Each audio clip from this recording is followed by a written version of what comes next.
today we, of course, witness a regression of the economic integration. I'm thinking of supply chains, reshoring, tariffs, protectionism, and much of it seems to be by design. There seems to be a political desire to undo some of the interdependency that you mentioned, as Correct. if there were a political desire to prepare for war.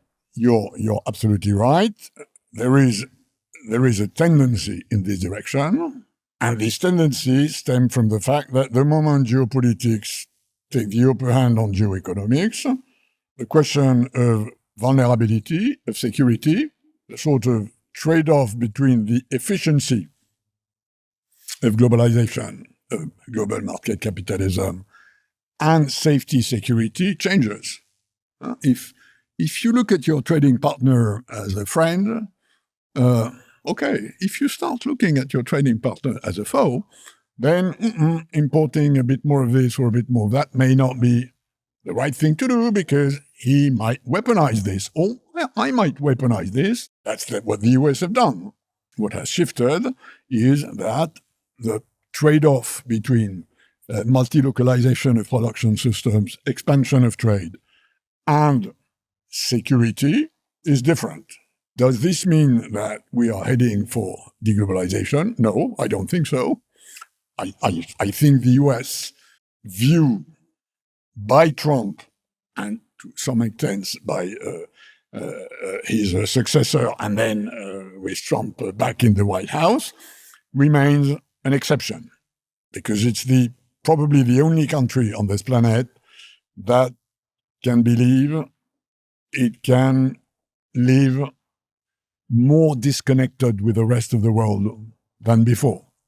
They have a series of specificities that allow them to believe that they can try and push back China, which in my view is the wrong strategy.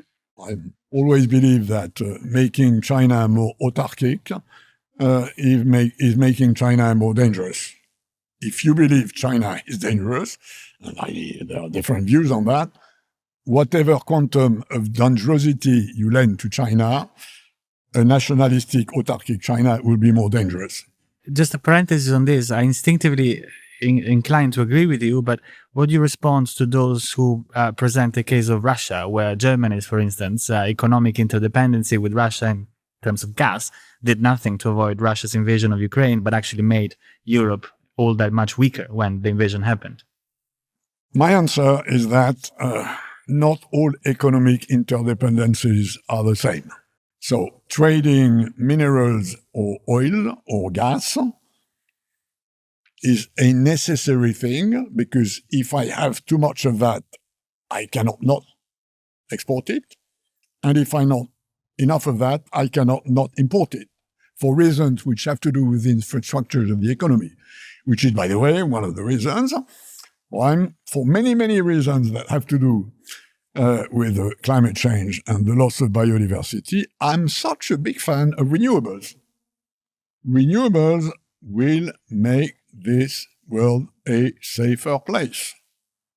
The moment we don't have to compete with a few places where you have oil, which is so crucial for the functioning of economies and, by the way, of armies, so it's not all bad news. I mean, there may be reasons in the future for these sort of fatal dependencies which have led to wars. So my answer is oil is one thing. Not all interdependencies shirts and cars and food is another thing. Yeah.